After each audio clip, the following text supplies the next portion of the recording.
Hello and welcome to number 28 of Randomer Nintendo. I am Jason and I am joined by two fellow travelers. We have on my left, I guess, or coming in from the Pacific, we have Angel. Hi. And coming in from the virtual Atlantic coast, East Coast, we have Kevin. Although he's actually here in East Coast. Spider-Man. You've been in Manhattan a lot lately, haven't you? Nah, maybe like 3 hours, maybe. That's a day trip, an afternoon. And then coming in from a little bit in the desert, but not actually that far, is me coming back from Vegas. But we have Angel from Japan as well. There's a lot of travel, a lot of movement, a lot of things happening. How are you doing on the jet lag, Angel? You're back, what, a couple days? That's why we're a day late? Something like that? I came back on Sunday morning. I do love how on the way back, my flight was at 2:30 p.m., but I get home at 8:20 a.m. the same day. So it's literally time travel. It's literal time travel. But, that means you get the good with the bad. So on the way over there, you basically lose a whole day. So if you think that, oh, cool, I got a flight to Japan on Friday, at noon, you're really getting there Saturday a couple hours later. But, not horrible, but just something to keep in mind if you're planning a trip to Japan in the near future. Or anywhere in Asia, by that same token. Yeah, there you go. Yeah. Just expect it's the time difference plus a day. So just, keep that in mind. Also keep in mind that, by now, the JR Pass has already gone up in price. So if you were also planning on going, I probably wouldn't recommend the JR Pass anymore if you're just going to be in Tokyo, unless you know you're going to use the bullet train a lot. That's basically how you would measure whether it's worth it or not. I think it's we'll say $380, maybe more, for just 7 days. And I think I paid somewhere in the mid 200s, maybe a little less. Yeah, I think it used to be 260 or something like that, 265. Yeah, and we rode the bullet train 4 times, so that already made up for it more. Yeah, made up for it pretty well. And that wasn't even counting how much we used it in the city. But of course, I don't take the JR line. There are many lines like the Tokyo Metro or the local lines that aren't accounted for, so you do have to pay for those separately. But they're pretty cheap. So, I guess I might as well just jump into the trip. Yeah, I was going to say, is this Rammer Nintendo or Angel's Awesome Travel Tips? But anyway, tell us about Japan, because, it's fresh on your mind, right? I guess it's not going to be... There's a ton... actually, no, that's kind of... who knows? I feel like I talked about my Japan trip from back in January. And yes, for those that missed that, I somehow managed to squeeze 2 trips to Japan in 1 year. Normally, a trip overseas is something you do, once during that year and then kind of chill out for a bit. But, I guess I just really wanted to go back. And even that... You had no chill this year. So you did it twice. Literally, between the 2 Japan trips, I also just decided to make this the year of concerts for Angel. I don't even remember how many concerts I went to in the last, 8 months. It almost felt like it was at least once a month between... I think we're in deep competition, Angel, because I did one with Kevin, 5 in the last 6 weeks, something like that. I think. If you did the 5 in the last 6 weeks, I'm pretty sure I did 6 in the last, just this year. So I'm pretty sure you've done more.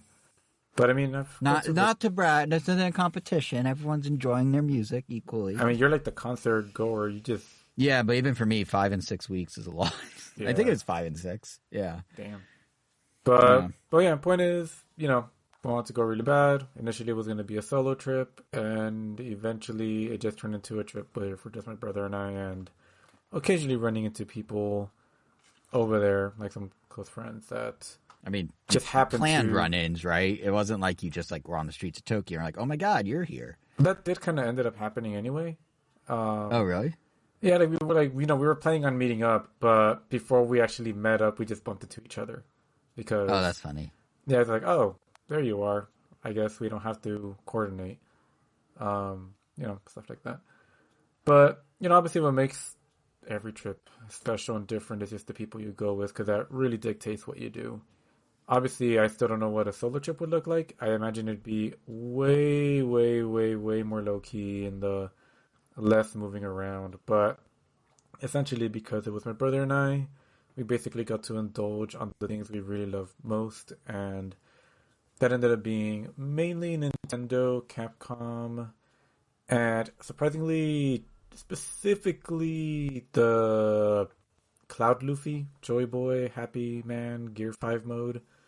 I guess that ended up being like kind of like I won't say defining part of the trip, but just looking for Joy Boy merch. Or surprisingly, in our hotel, we managed to catch like a documentary that obviously we only understood like a word every once in a while, about the making of those episodes and how much, how many storyboards they use, like the voice actors, at least what we could piece together just based on the fact that there were no subtitles.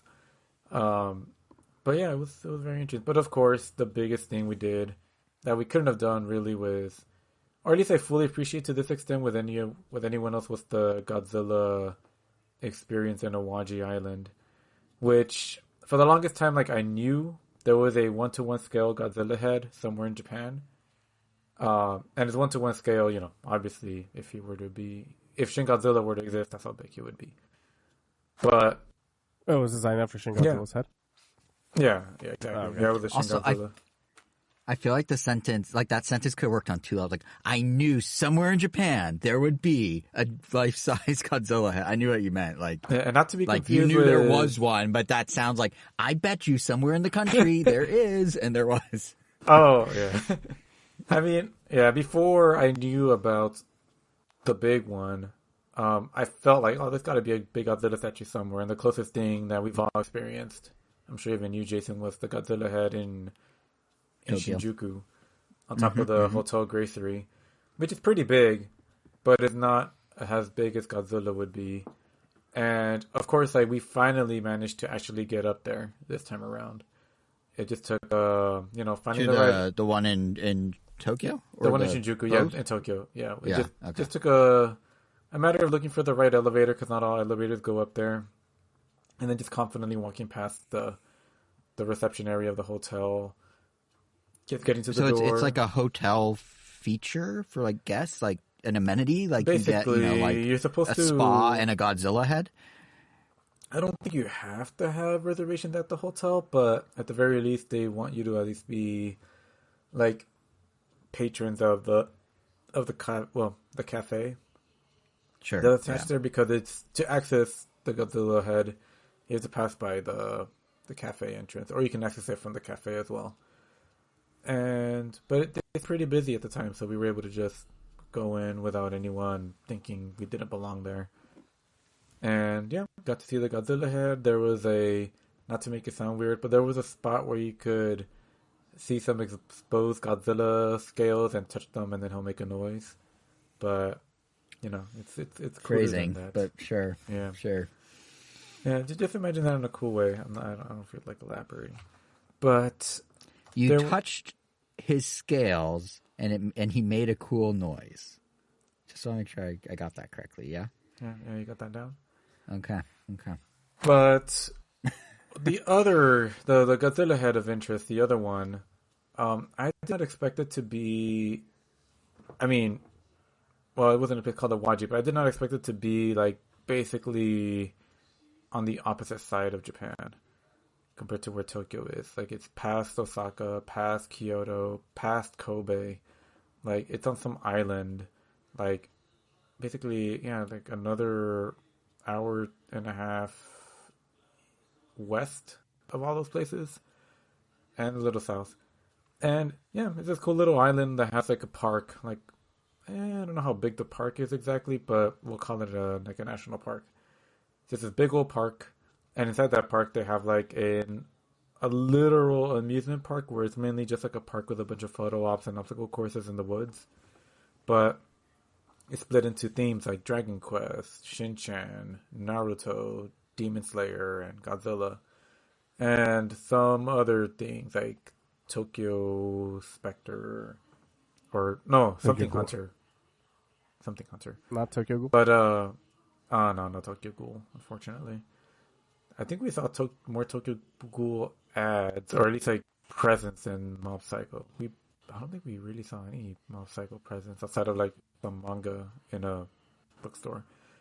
But yeah, that Godzilla head, damn, they went all out. Like on top of the head just looking spectacular, because it's the Shin Godzilla one as well, so it's pretty gnarly looking. With the jagged teeth, the torn flesh, and the googly eyes.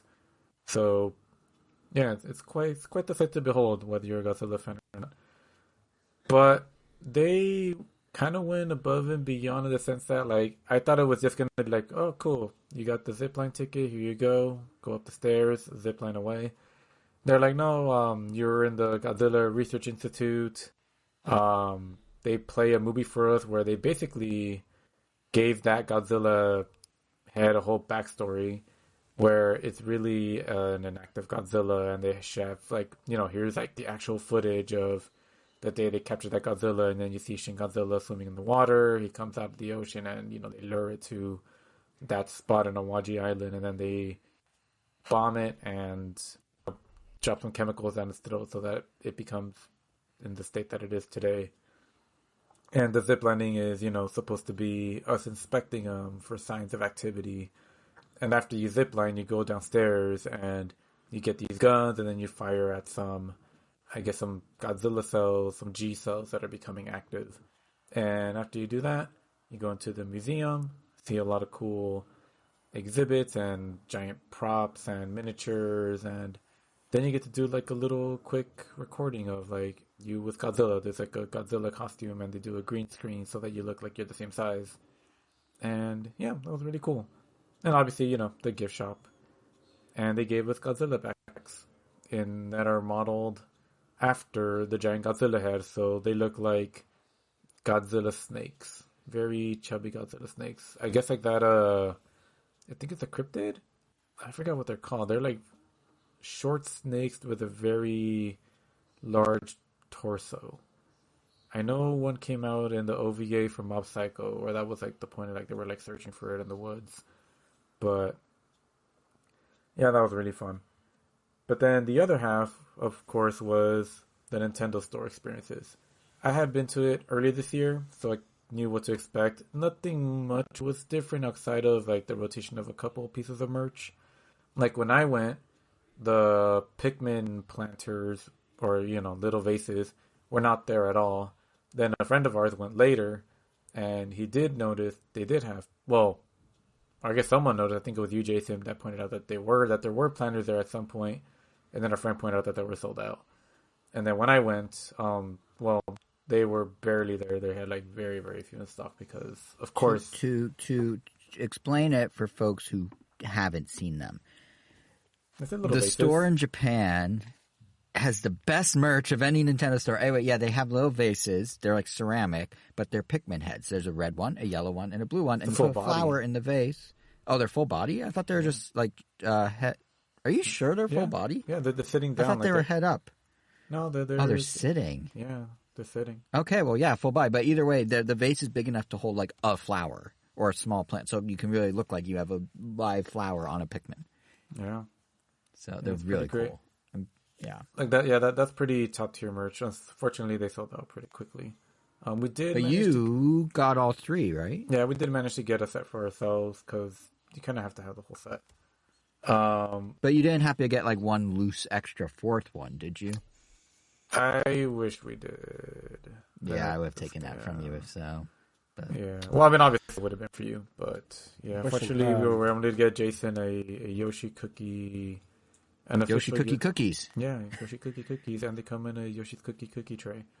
And tin tray. And he FaceTimed me when he was there, and he was showing me all the merch, and then I saw on a table in the corner of his video a booklet for Super Mario Wonder in Japanese, like a little like brochure, and I'm like, get me that. So that is all from Japan that I got, courtesy of Angel, was a Yoshi Cookie tin, which is really cool. The nice thing is and a random free pamphlet. on So, Japanese. I am glad I had the foresight of grabbing 2 pamphlets because one of them definitely busted a Mr. President for the other, and it's pretty damaged, but the other one made it out I okay. see. Yeah. Also, for what it's worth, that's the most for anyone listening that's expecting Mario Wonder impressions this episode. The most you're going to hear of the name Super Mario Bros. Wonder is that pamphlet comic because Angel and I still have to really dive into it independently. So next episode we'll have our impressions of Wonder. Oh yeah, I'm But sure. it's a joy to play. I'm a little over one world in so far, I'm but sure I'm Elvis and I saving it. will So be close to beating it yeah, by then. But it's yeah, super I fun. mean, But anyway, sorry, tangents. Back to what you were saying. yeah, we went to the, in Shibuya, there's a mall called Poco, and at the very top floor, that's where the Nintendo store is. And immediately attached next to it is, well, not attached next to it, but, like literally 5 feet away from it is the Pokemon Center of Shibuya. And then right next to that is the Capcom store. And Capcom, I always wish they had Ace Attorney merch that I want, but they don't always, and this time they didn't. I regret not getting a hand mirror that they had last time because it had a really awesome piece of art for the cover. But then I thought I don't really use the mirror often, so then I didn't get it. But then I regretted not getting it because it's small and mirrors are surprisingly handy. There have been a couple random times where I'm like, a mirror would be handy right now, but because it doesn't happen that often, I didn't pull the trigger. But live and learn, like the Sonic song. But what they did have was a umbrella pen. I know it doesn't sound very exciting, but I like the fact that it looks like it's the pen that you would see at the Umbrella Corporation. It's just very nice. It's white. That says umbrella on it. But surprisingly, the thing that I was most excited about from the Capcom store is it's an empty refillable container that you can use to fill with hand disinfectant, but it's in the shape of the first aid spray from the game. Oh, that's pretty cool. That's clever. I like that. Yeah, so it's just like Unitirofa first aid recovery spray, and yeah, it's literally that from the game. So looking forward to using that. When Japan does a great job of having a lot of practical merch. I mean, yeah, they have merch in many different shapes and forms that are very much not practical. But for every piece of non-practical merch, they also have something that you could use in your day-to-day life that is very nerdy, and that's awesome. But yeah, and we also got from the Nintendo store this Pikmin. I guess it's like a Snuggie, but it's in the shape of a Bulborb, so it's as if a Bulborb is eating you because Bulborbs eat Pikmin. In case you don't know what those are, they are these round things. They look like snail. They have snail eyes, eyes that stick out of their head, but they're red and white polka dotted, giant mouths. They're basically all mouths. They're like a weird Pac-Man. But yeah, they have a blanket. Yeah, like a blanket of that's double-sided, and it just eats you. But yeah, Which besides again, that one, very clever, like the spray. yeah. But I think probably one of my favorite pieces of merch from the Nintendo store was this Boo mirror that I ended up getting just because I just loved its concept so much. I may end up keeping it, or I may end up just using it as a gift, but I just wanted to have it just because I just thought it was really clever. But the mirror is basically in the shape of the Boo when you're looking at it, so it's clear, but you just see the eyes and the shy part of its mouth, and the outline of the hand. So as a mirror, yeah, it's a little annoying that you have some vague shapes in the center of it, which is just the Boo being shy. But it just makes a lot of sense because, when you're looking at the Boo, you don't really see the full shape of the Boo. You just see the outline of the Boo. When Mario sees them, they're just kind of transparent. But then when you look away, they're fully opaque. So I just thought that was really cool that they basically captured that, you're seeing right through it or seeing in the mirror. But yeah, somehow we ended up going to, I want to say, every single Pokemon store in Tokyo. Because, goddamn, we went to so many. And we also went to, because we went that far to the Godzilla zipline, we had to pass Osaka and Kyoto. So on the way back, with Osaka being the first stop, we went to the Nintendo store there, see if they had any different merch. It was mostly the same. I think we picked up maybe one or two other things. And then they also had their own Capcom store, which I think we picked up something else, and their own Pokemon Center. Every Pokemon Center had like a different little Pokemon plush that we bought. Because we buy the line called, I think they're Sitting Cuties, or also known as Pokemon Fit, where it's just like a small plush of a Pokemon, but they're in a sitting position. And right now they have up to the 5th generation, but they're literally going through every single generation and making one for every single Pokemon.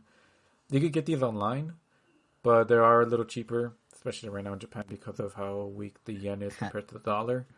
But Have they done Bidoof yet? Do I need to be buying this? they're up to the 5th gen, so they've already done Bidoof. I already got my chat Do I have it? I wonder if I have it and don't realize it's part of that line. Maybe. Do you have any Maybe. Bidoof plushies outside of the yeah, a little the one, hat? a little sitting up one. It's a sitting up one, so maybe not. I mean, if it's sitting up, it may be that one. I'll look. It's Pokemon Fit. Is that what you said it was called? Pokemon Fit or Sitting Cuties. It depends on All right, when they were made. Sitting Cuties. But send me a picture of it. Oh, I have it. I have it, not knowing I had that. That's what it was. Yeah, I have it. Oh, nice. So you have that. That's how much of a Bidoof collector I am. I buy Bidoof things not even knowing what they are. But yeah, and I mean, like, I wasn't expecting to find a bunch that we didn't have because I got all the ones I needed on the trip in January. But somehow they rotated a couple, and I was able to get a Torkoal, which I really wanted, the Blastoise to complete the turtles, and we got the Ditto and our Regigigas and some other stuff. But long story short, after Osaka, we went to Kyoto because it just, by sheer coincidence, the day that we went to the Godzilla thing was also the day that Nintendo opened up their store in Kyoto to the public. I think they had like 2 prior like opening special events like in earlier October, like I think October 10 and 13 or something like that. But this was like the grand opening to everyone else, and unfortunately it was ticketed, but we didn't know that until we got there. But we still got to see the giant Mario head up close, and we got a glimpse of the store from the floor below as the escalator was going down, and what merch we did see was the same in the other places, but of course the biggest thing we could expect is just shirts or something that says like Nintendo Kyoto or something like that. Which is a better shirt for Nintendo because Kyoto is their home base. Yeah, So which is that's probably where they're why from. they take up the entire floor of that mall as opposed to, just like a section. Because, there were signs all over, official looking signs that don't look like the kind of signs you remove. But they're basically saying like 7th floor, Nintendo Kyoto store. And those things like the 7th floor cannot be accessed by this elevator. And then you go to another area, the 7th floor cannot be accessed by this elevator. You pretty much have to go through an escalator, and there's like security right there, and you need to show them like a ticket. And even in front of like the Mario head, like we took some pictures, and it looks like there's like security that's like, also rated a Mr. President for that head right there. And context for the Mario head, for those who haven't seen photos of the Kyoto store, which based on what I've seen online look awesome. There's a warp pipe, like huge warp pipe with like Mario peeking out of it. Like there's this massive head that's like his nose and up are visible, I think, right? Like the Attack on Titan status. Yeah, basically, yeah. But yeah. But needless to say, even though we didn't get to see that one, there were a couple like return trips to the Nintendo store because we were in Shibuya a couple times for various reasons, and every time we were like, should we just check it out? Sure, why not? And we always ended up buying something else. But now that I'm back here, I am kind of like, I don't want to set foot in a Nintendo store for a while or look at Nintendo merch or buy anything Nintendo related or Pokemon for that matter. Just toys. I'm definitely shoppinged out, which is fine. It was budgeted for, but damn, it was fun. But on top of the fact, the different food we got to eat, we got to go back to Ichiran, which I guess has become a tourist spot because, like, on average, the line was like always like an hour long. Oh yeah, like the lines were like out the door. Ichiran's absolutely become that type of place where, like on TikToks, you'll see, these are the 5 places that you have to go when you go to Japan. Ichiran is always going to be on that list. Damn, that's a shame. I think when we went, it definitely was nowhere near. I mean, I feel like we were just able to walk in every single time. But yeah, like we were lucky enough to be able to almost walk in one time just because one Ichiran the line was super, super long, went like around the corner. But then we thought there was another Ichiran like less than 2 blocks away, so we went to that one. And that one had a little more of a hidden entrance. You had to like go down an alley, and it was like on the side.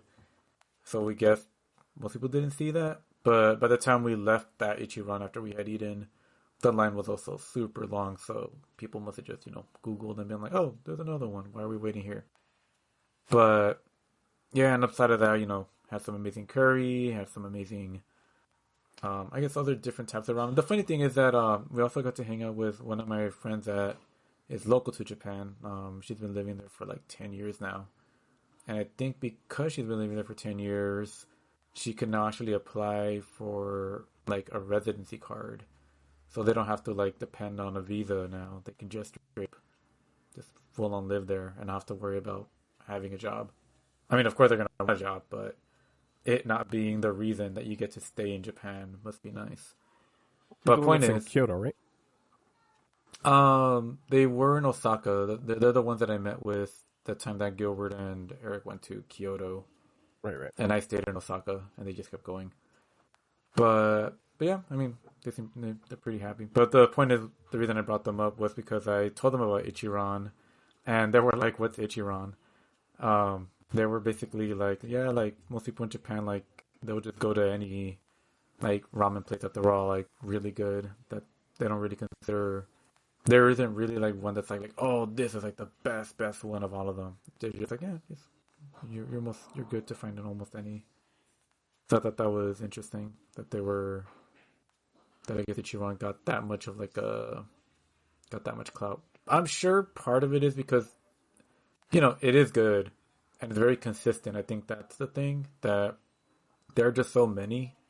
I don't think there is another ramen chain like that one. I could obviously be wrong. Probably am wrong, but that one is very prominent. And the fact that we've been to many Ichirans in many different places and it's always been equally good. I think that's what we call it, like the McDonald's. Like, McDonald's is consistent for the most part.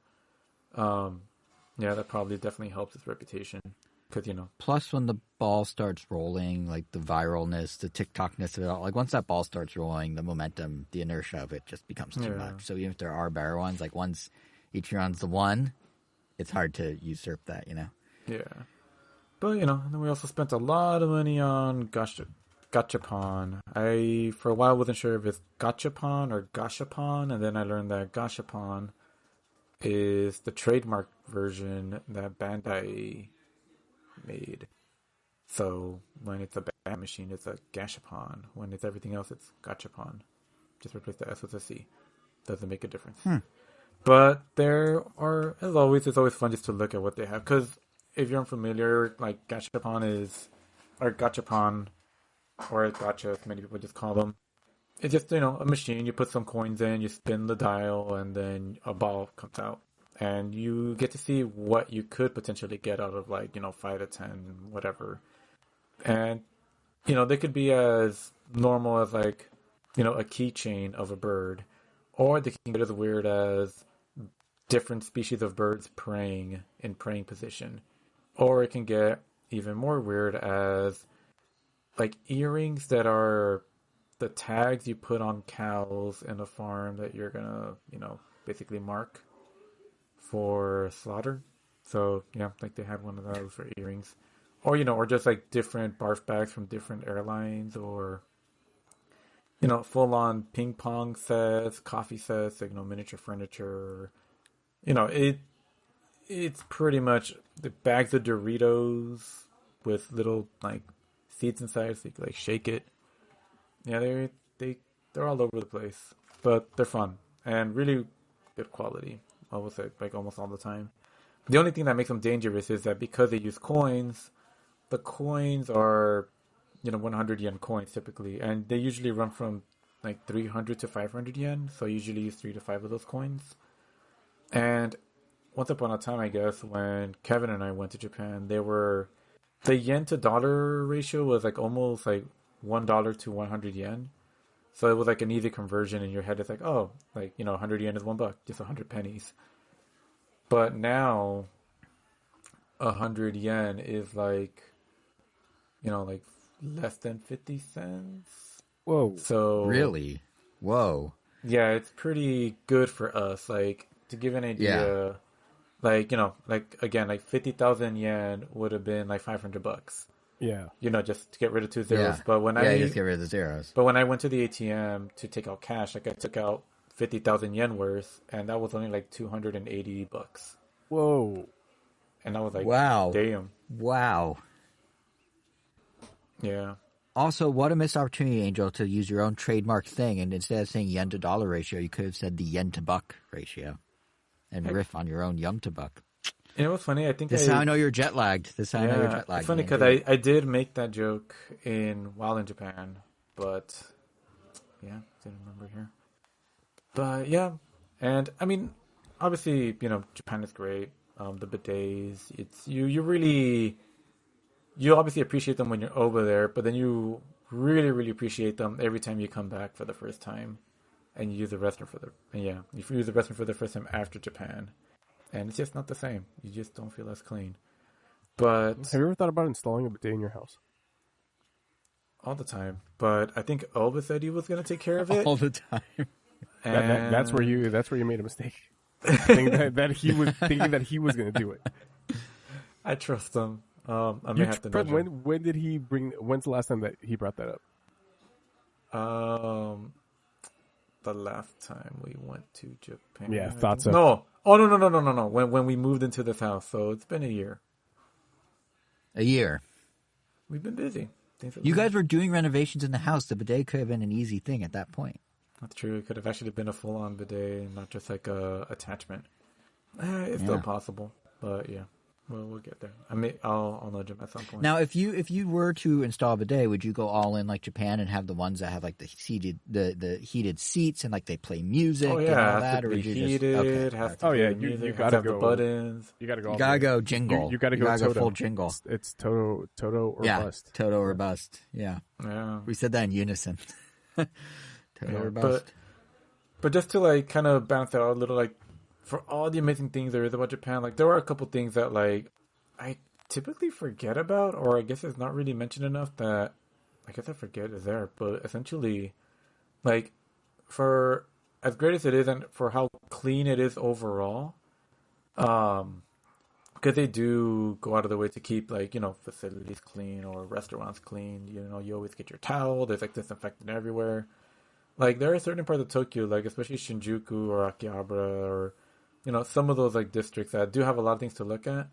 Where, yeah, like I guess like even though they don't have a lot of trash cans everywhere, like you could basically only find trash cans in convenience stores, because it's basically typical to not walk and eat at the same time as it is here. You're typically just gonna eat your food either at home or at the convenience store and throw your stuff away there.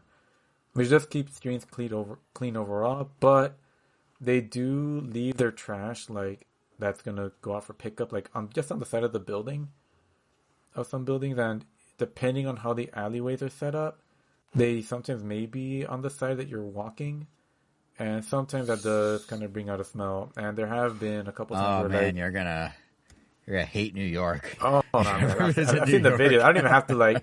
I mean, there's something that like you easily like overlook about Japan just because you're kind of distracted by everything else. But yeah, like there was like a time where we saw like a rat run across from us, like ahead, a couple like feet away from us. Like we just see it run across the sidewalk, and we're like, like that was interesting. And then like a couple nights later, I was like, was this the street where a rat ran across from us? And then as soon as I say that, another rat runs across from us. Mm-hmm. Oh man, New York is gonna be a trip if you ever make it out there. Dude, the rats. I mean, if the videos are anything to show, like the rats are freaking huge over there. I mean, compared to the ones we saw here in Japan.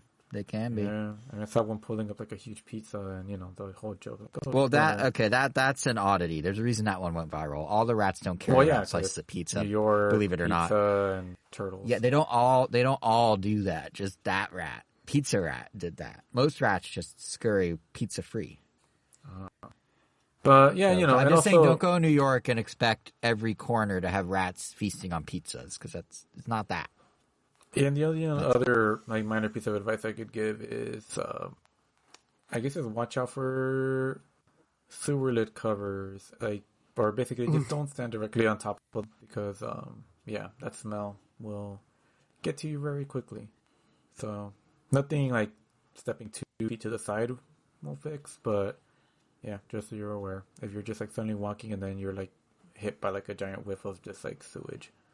But other than that, just so it doesn't sound like I'm just like gushing about it the whole time. But yeah, it was amazing. Can't wait to go back. I think the next time I go back, I'll probably try to take the rest of the family, which means it'll probably be like next October. So I do hope I can go next year, but realistically, it might be, maybe later that year or early 2020, whatever years after the next one.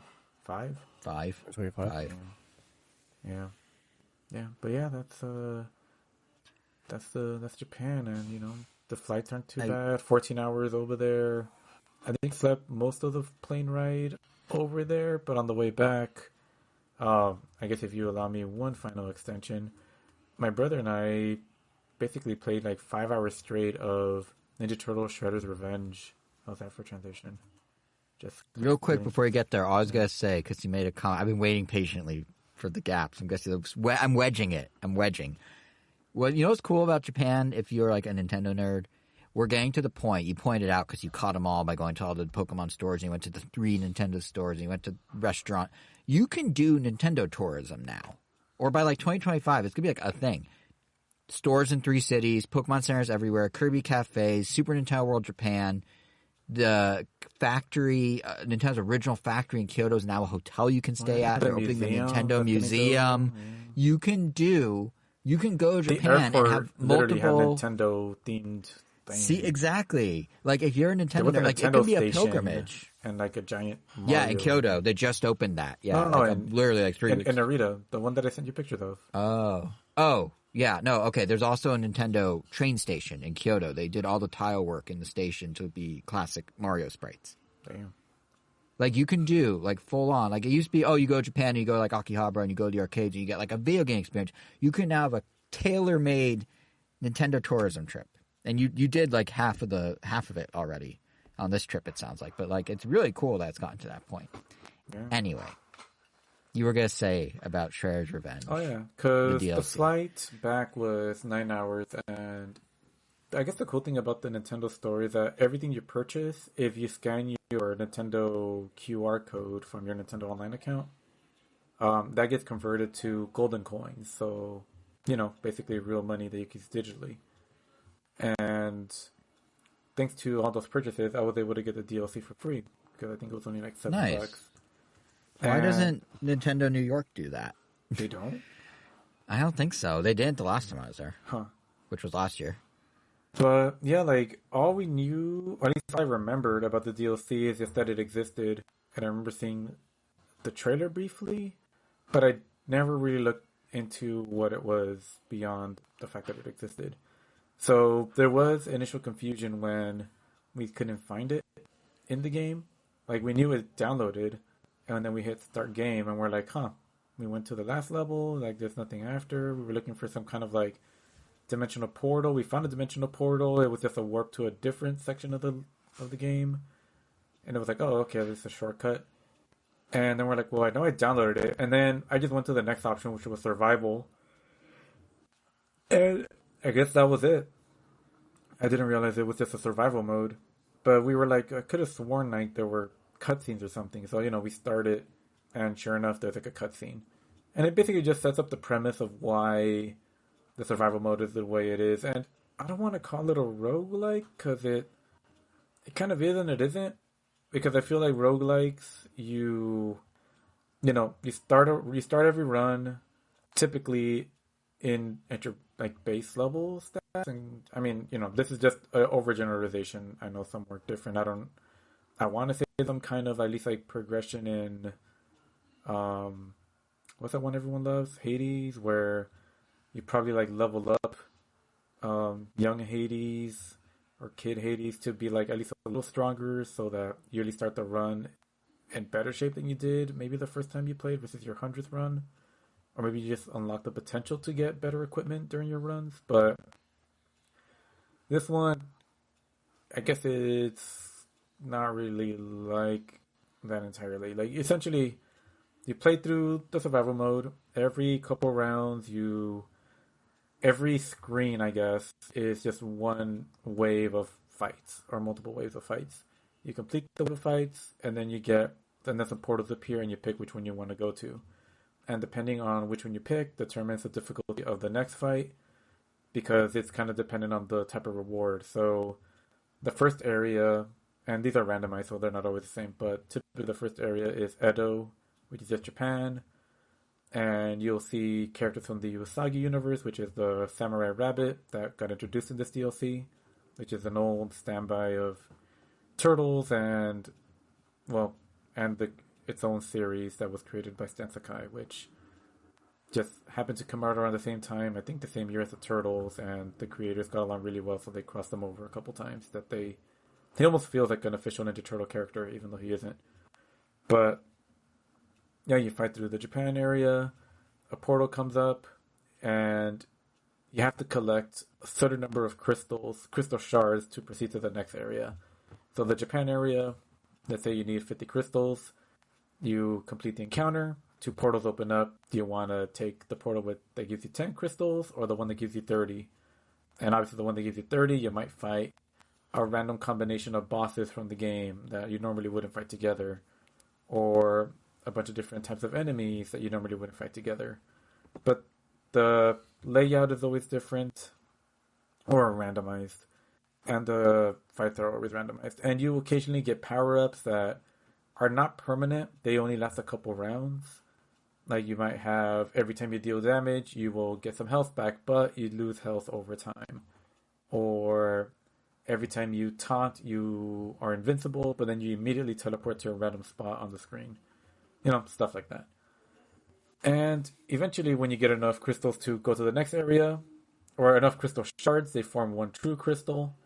And then you go to the next area, and the next area is sometimes, something like an 8-bit themed world where it's all stylized after the NES and Ninja Turtle games, or the Mirage comics, like the old black and white comics, and they're literal like comic panels that you're fighting over. And they got really creative. It was really cool. But every time you collect those crystals, or you form full crystals, and let's say you die during your run, like, you didn't make it all the way to the end, because there are 6 worlds to play through. And once you complete all 6, you can either choose just to end it there, or you could just keep going, and it obviously gets harder and harder. But once you complete all 6 areas, you get to the final area, which is just one final boss battle against like a new version of Super Shredder. And I guess the really cool way that they mix it up is that some of these power-ups actually let you turn into bosses from the game. Like specific bosses, but you could turn into the Rhinoceros Rocksteady, or the Pig Bebop, or even Shredder. And Rocksteady the Rhinoceros, he's really fun, but maybe makes the game kind of easy because he could just spread grenades across the field and just fire his gun from like one corner of the screen to the other. And that basically interrupts almost everything. And depending on the levels and depending on the boss, you can just steamroll some of them. And we just happened to have Rocksteady when we got to the final boss, and we were able to basically interrupt most of his moves and just beat him that way. Which, rolled credits, because, the reason you're jumping from comic book world to NES world to Japan land was because Shredder's been messing with, dimensional shenanigans, and it's up to you to stop him. But then after you beat him, then it just becomes just an endless survival mode. Like, how many rounds can you go? But I guess what keeps it, I guess, fresh for a while, is that every time you complete those crystals, they basically count as currency. So if you're playing as Leonardo for a while and you collect 3 crystals, you unlock a bigger health bar. Then if you get 3 more crystals, then maybe you unlock an extra life. So, if you die, you could last longer, you could take more hits, you could deal more damage, or you can like unlock different special moves. So, there's at least a sense of progression where even if you're starting from the very beginning, you're definitely starting, with a much better character. And every single character can be leveled up in their own way, and there are different color palettes to unlock. Like you can unlock a black and white version of the Turtles for their costume, or a Game Boy sprite that makes them look like that shade of green, like exactly if they were pulled from the Game Boy. And, obviously you have the two new characters, the rabbit Usagi and Korai the ninja. And they both have their own, like, unique play styles. Like, Usagi seems to be really good in the air. He's just juggling people. Korai has some interesting mechanics that I couldn't quite figure out fully, but she ultimately just gets faster and faster and faster the more damage you deal, and as long as you keep your combo going. But it was really fun, and it really killed a good amount of that plane ride, so definitely props to them for making a fun beat 'em up that my brother and I generally love.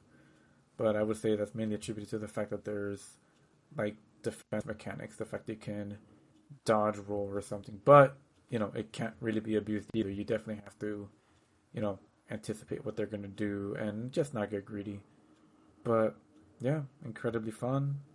Would definitely recommend for the $7. It's definitely worth it, even though we didn't pay it technically, but I guess we did pay it in Nintendo merch.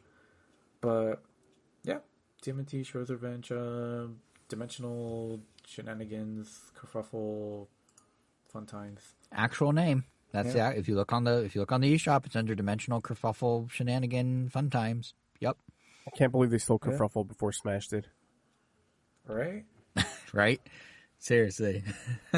What would the next Smash even be called? It would have to be something like Kerfuffle. I guess before I forget, because I definitely did forget, I did find finally a Rhythm Heaven machine in Japan, but unfortunately it wasn't in its Rhythm Heaven state. You could tell they taped over the banner that says Rhythm Heaven because you could still see it from the back. Just like at some other game, and was it running? They gutted it to turn it into some other arcade machine for I don't know what it was. It was off or something, but I took a picture of it. But it was basically the skeleton of a Rhythm Heaven machine being used for something else, which the husk of what was a great thing. Yeah, and I guess ever since I got into collecting CDs, I did want to point out there's a store called Kotokubiya. I think it's Kotokubiya. They usually have booths at Anime Expo and Comic Con, and have like some statues of Yu-Gi-Oh monsters and stuff. But they happen to have a couple Nintendo soundtracks that was really cool. So I was able to get the Metroid Prime, Metroid Fusion soundtrack there for a very good price. Oh wow! The Wind Waker soundtrack. They pretty much had every Zelda soundtrack there. It's almost like Nintendo is still like printing them because they have so many copies of each in like new condition. And and also like the Street Fighter 6 soundtrack, and also got myself like a soundtrack of one of the bands I like that do a bunch of Naruto intros, and it was like them covering a bunch of the most popular Naruto intros. Oh, I was gonna guess, but which band? Oh, you can guess it. I didn't say it. Is it? Hold on, say that again. So it's a band who's done a bunch of Naruto intros, or they cover a bunch of Naruto intros? They've done a few. I think they've done 2 actually, but that CD is them. It's their songs as well as like 12 others that they didn't do. Like there's one song called Bluebird that I know is like a female only song, like a female artist that sings it. Yeah, but they duet it. Gotcha. But yeah, that was cool. Just hearing like oh, this is how they would sing it. But I would say they have my favorite intro, or they sang my favorite intro, which was like the main reason why I got it, as well as because I'm gonna guess like Asian Kung Fu Generation. Ooh, that'd be my second. That'd be my second favorite intro for sure, and I guess so. Then Flow. Yeah, Flow. I'm gonna guess Go by Flow is the one that the Fighting Dreamers song. No, it's Sign. No, Sign. I forgot which one, but that one's a Shippuden intro, right? Yeah, Shippuden intro. Yeah. It's the one where Jiraiya is fighting for his life? Yeah, and it's Sasuke versus Itachi. Yeah. Yep. Yeah, that one. Love that one. And also Fighting Dreams. That is a good intro. I love Sign. Yeah, Naruto, I forget, has a lot of really good intros. It almost made me want to go back and watch it, but then it's tiring. I want to finish it. How many episodes is Naruto with all said? I mean, it's nothing compared to One Piece. It has a ton of filler. Is the problem with Naruto? the nice thing is that it's technically done. Like, if you want it to be done, it's done. Like Naruto, damn, I guess it's 500 episodes. Exactly 500 episodes. That might just I be think that's just Shippuden. Shippuden. Yeah. Oh my god. Yeah, I think Naruto has it's like 300 something. Yeah, 300. Yeah. Oh my god. So that's like 800 episodes, which I think I got to like episode like 100 something of Shippuden. Basically to that sign. No, where Naruto fights Pain. That's where I got before I stopped watching it. But now that it's done, I'm sure someone has like a spark notes of like, just watch these episodes and you're good. Like, skip the filler. Oh yeah, what people do is they essentially adapt each volume of the manga into one episode, which seems really, really smart. Yeah, and it works. But yeah, we'll see. I've definitely read the spark notes, so I know what happens. So it does kind of still make me want to watch it, but I don't know if I'm gonna bother with Naruto the parent years. Although some of the stuff I've heard sounds interesting, but I started reading Naruto. Shows. Oh really? Damn. Yeah, they just did a time skip, and that show gets really dark. Yeah, that's what I hear, which makes me want to watch it more. Or at least maybe I should just read it. Maybe that's the thing. I need to not watch it and just read it. Yeah, I would read it. I need to just do it, because then I feel like I'd get me down that rabbit hole and I would just end up reading My Hero, so I don't have to wait for it, and Chainsaw Man and Attack on Titan. But I do kind of want to wait for Attack on Titan at this point. But yeah, I guess that's all I got with TMNT Shredder's Revenge, and I guess that's it for the podcast. Jason? No. In fact, I'm going to rewind the clock back to when you were talking about TMNT, because it's a great segue to hear about you, Kevin, what you've been up to, because Angel is playing in a virtual New York. And Kevin, so were you, right? Spider-Man? Wow. I don't know why I said it in that voice. Yeah. No, not Mario. Not Mario. No Wowie Zowie. I've been playing Spider-Man 2 on the Sony PlayStation 5. Is it? I'm glad you specified it was Sony. Well, actually, they do that weird thing where they do Sony, PlayStation, copyright symbol in the middle of the word, like in the middle, 5. Like PlayStation copyright 5. Never understood why they style it like that. Anywho. Yeah, I've been playing Spider-Man 2. It released, I think, last week or last Friday, something like that. Same day as Mario Wonder. Oh, man. Too many great games are out and not enough time to play them. Can you imagine the Game of the Year category at the Game Awards this year? It's going to be nuts. Yeah, I don't know. I don't know how you even, Yeah, I wouldn't have a chance. Just be like, this could be like. Do you say Garfield? Like Garfield? Do you think Starfield or Starfield have a chance? I don't know what's gonna get. I feel like Armored Core is gonna not get in there. I mean, you got Zelda, you got, you got Zelda, you got Mario, you got Spider-Man, you've got Starfield? Wow, I'm just drawing a blank. Baldur's Gate. You've got maybe probably Starfield. You've got maybe Diablo. Like, there's so much. There's so much. Yeah, Pikmin 4. Pikmin 4, I would love to see in there. It will be in the Nintendo category of Best Family Game, competing against exclusively other Nintendo games, and then one third-party game, which is probably going to be Sonic or something. Anyways, Spider-Man 2. Yes, Spider-Man. Spider-Man 2. I remember talking about this game back on I think we were still Quarantine Chronicles or Random Nintendo. Yeah, thereabouts, yeah. I don't remember which one, but I really love that first game. So much that when they remastered it for the PS5, I replayed it just to see the upgraded graphics and the better performance at 60 frames. And I just ended up replaying the entire game and getting the platinum in it. Yeah. So I love that game tremendously. So then the Miles Morales, not spin-off, but it was like a half game, kind of. That came out, and I really, really enjoyed that as well. And so now here's Yeah, the what do we call full-fledged those? sequel. Like, it's like a short film equivalent, but for video games. They're like 0.5 editions, like half sequels. Like standalone expansion. I don't know. I guess that, Yeah, I don't know. Like a short adventure? Because it was like 6 Because they're not really hours or something to expansions. Yeah, it's not like They're not. It's almost like it's like the equivalent of like there being a novel and then there being a novella. There is like there short is an novel. official term for it. Hold on. I'm sure Light game? Spider-Man. Yeah, what would it be? I guess it's Expansion doesn't sound right because like And it's that not implies necessarily a spin-off either, which is No, it's not. It's like a half sequel. But it's definitely a sequel because it takes place after. Just doesn't really follow Peter Parker exactly, but he's still. But no. But I mean, like a ton of games do this now. Like Uncharted did the same thing at one point, where they do like that, like half sequel. I don't know what to call it. Like Lost Legacy or whatever. It was like a half sequel. Like I don't know what we call it. term for it. Yeah.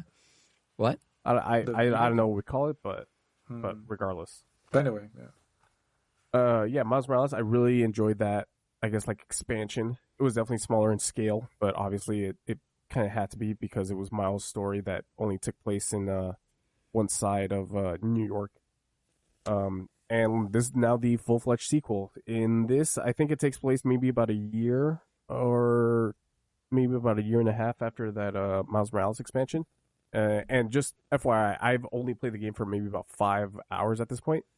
So that's really all I got when it comes to these impressions. But and I hate to say this, I absolutely hate to say this, but getting into the game immediately, you get back into the swing of things, man. Everything feels exactly the same.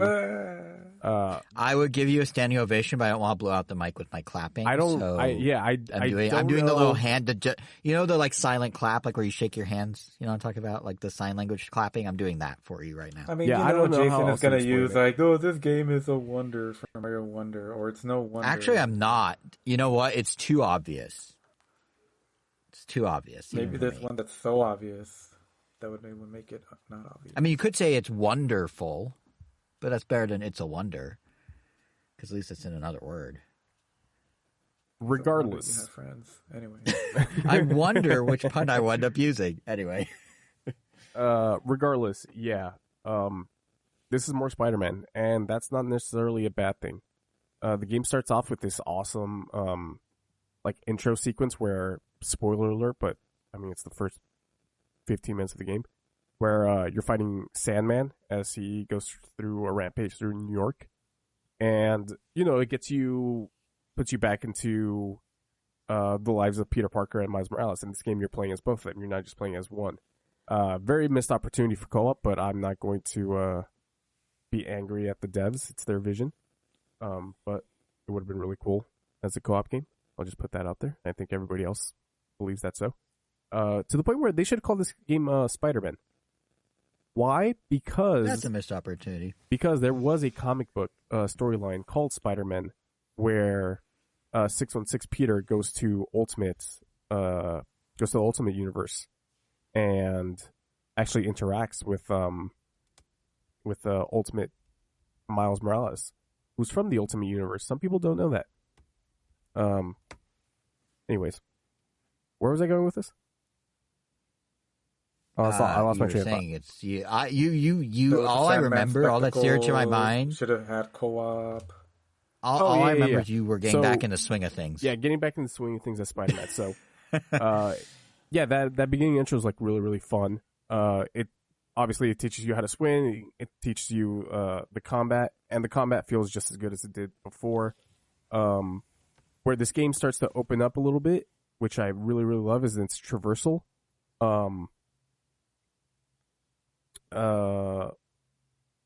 In this game, they introduce web wings, which essentially is like the glider from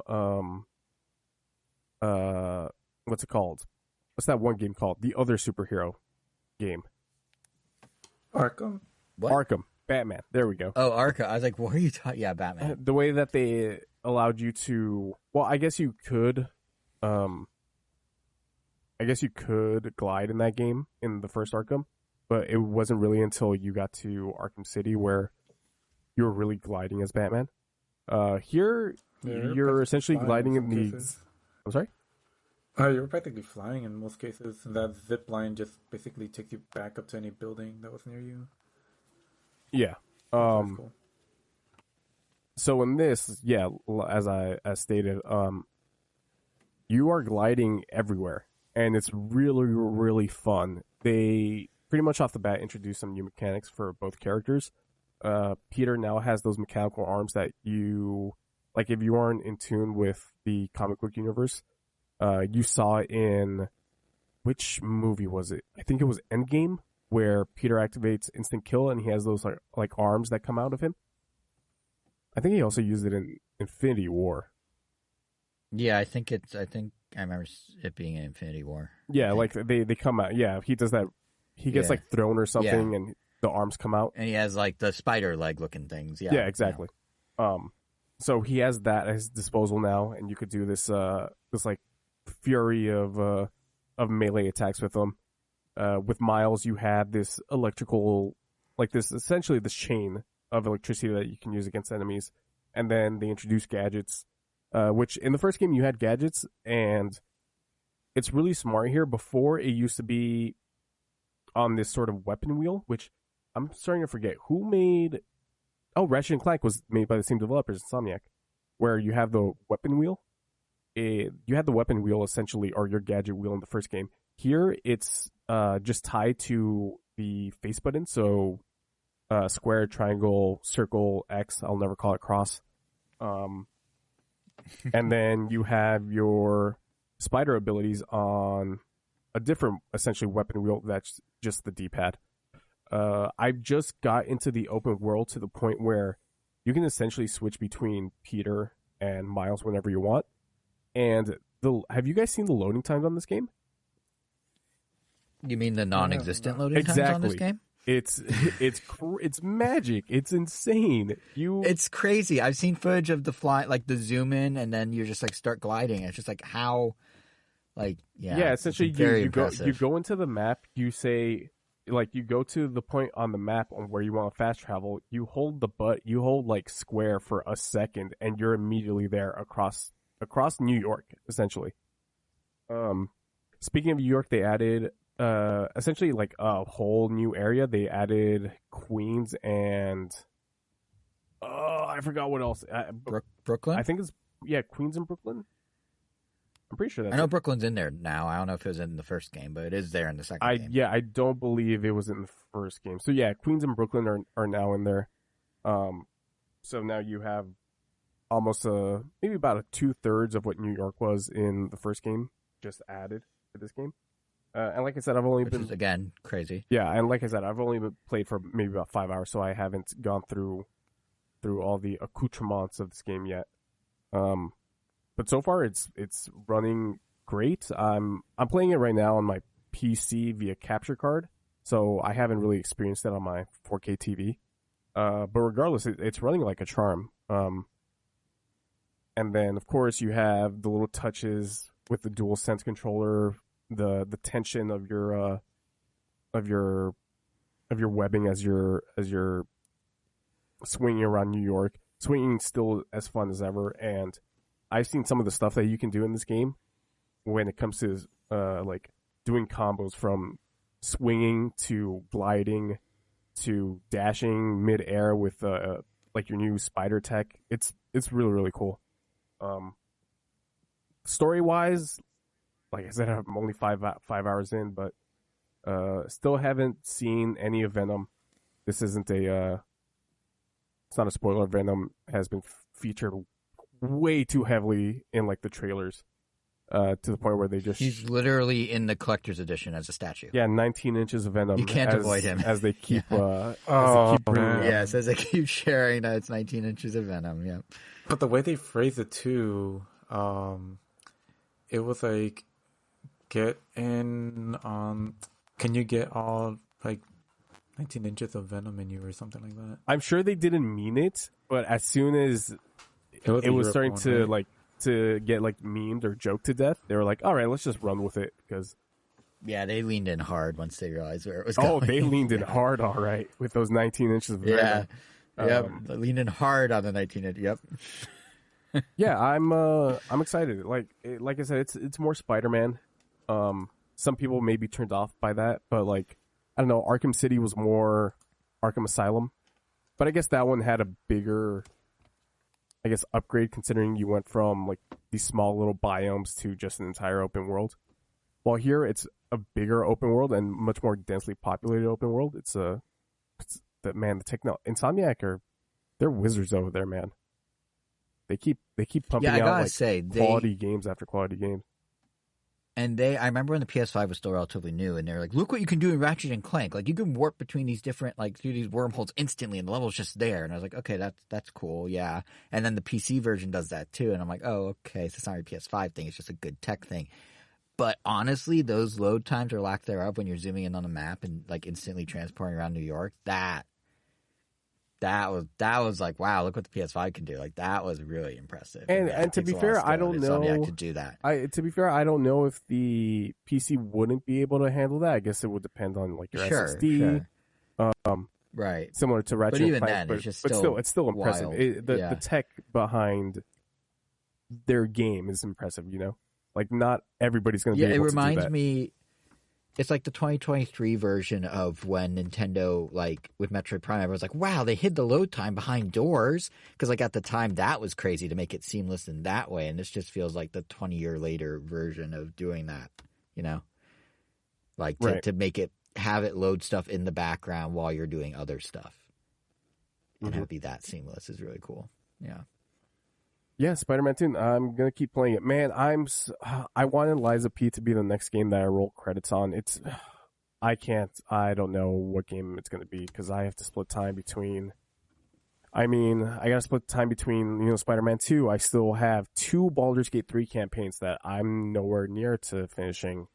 I'm still playing Marvel Snap. I got back into Valorant and Mario Wonder. I gotta get some time in to play that. I haven't played Apex in a while because I hate their ranking system for this season. So I just refuse to play it.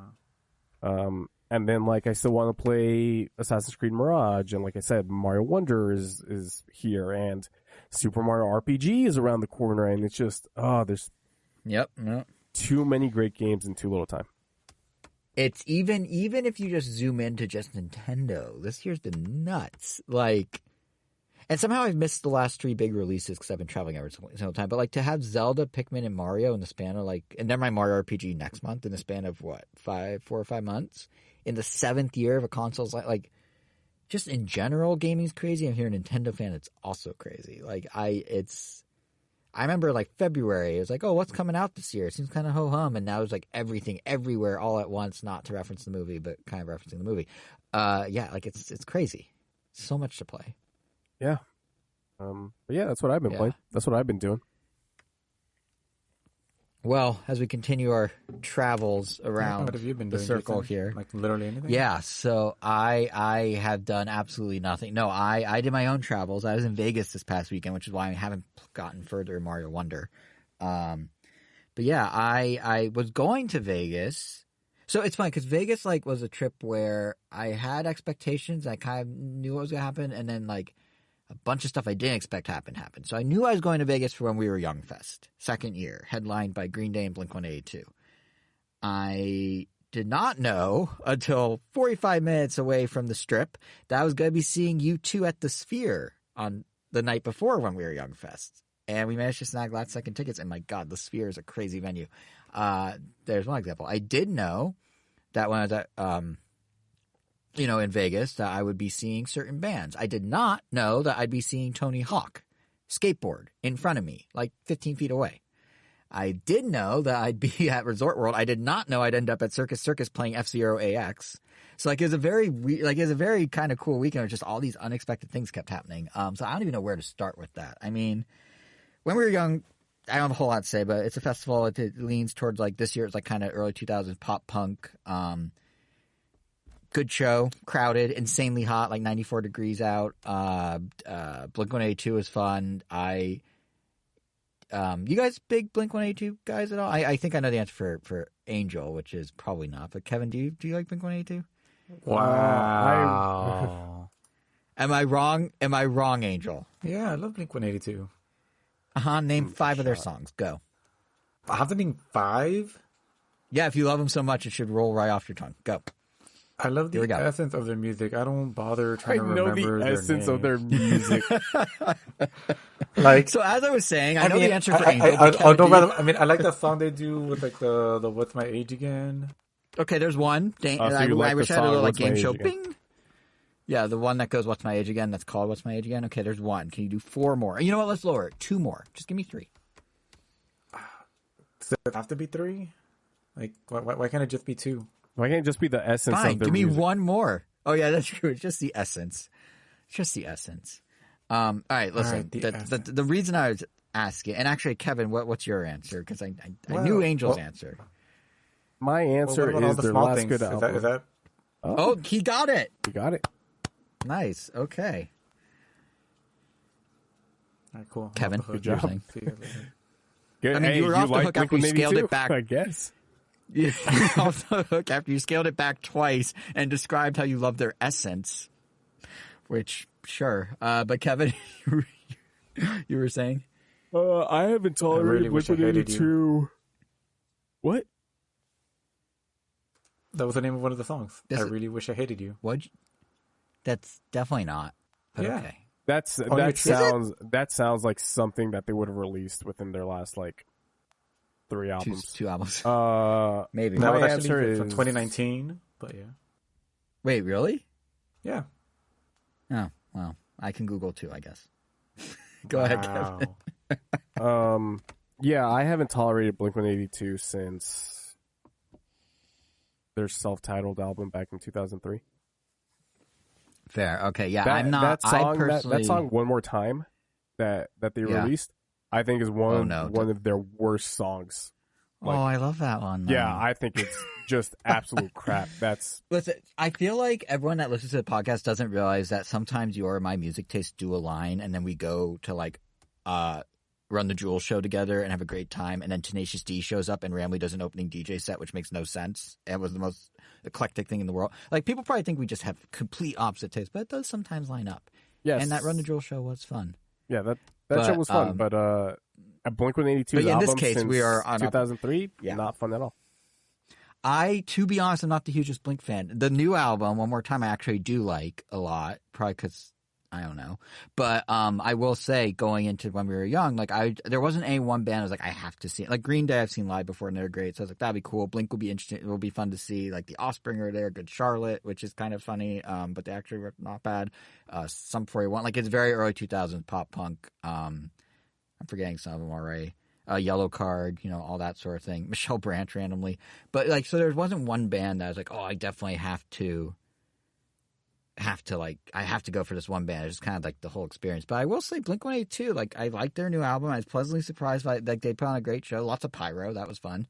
I forgot 30 Seconds to Mars. They were also there. That was the one I was probably like, okay, yeah, because I do like some of their stuff. But yeah, so that was a pleasant surprise. But the show I saw the night before, like when I turned a one-day festival into my own multi-day festival, you guys must have seen it. It went viral like a few weeks ago. You guys must have seen The Sphere.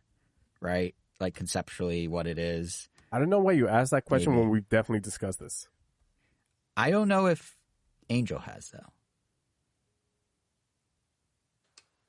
Wow. That's silent. Angel, do you know the essence of The Sphere? Can you name two songs?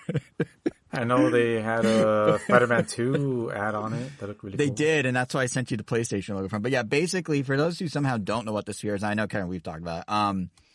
Wow. Imagine, if you will, a 17,000 person arena that's in the shape of a sphere, and you're inside said sphere, and then the 70% of your view, or 100% if you're sitting in the middle, is just screen. Super high res screen. So you could look like it's like 18K or something. You can look like you're outside. Like they can make it look like it's in the middle of daylight, and it'll be so bright and the screen will be so big and go so high up over your head and over to the back of the audience that Yeah, you're outside. It's bright inside. It really feels like the lighting feels like you're outside. Oh, now you're going through like a slow-mo final destination from Smash Bros. Like into this opening, and then you warp, and then the stuff. Or oh, now you're in like a weird like kaleidoscope, or now you're doing. It's a venue. I don't think I've ever experienced anything like it. It's like typical concert visuals, but it's so massive and so all-encompassing that it's just like it feels like you're in the future. And obviously the outside of the Sphere, they can run ads on and stuff, and that whole thing's a screen too. But inside, it's just crazy. Like I don't like. It's like I'm not the. I like some U2 stuff. I like some of their singles from like the early 2000s. I like some of their stuff. I've heard the album that they're playing there once or twice before. Bits and pieces. I know like Zoo Station, which was that album like in the early 90s, was them kind of doing some like digital, like they did a lot of interesting visual stuff for that album, and it makes sense they would play it here now.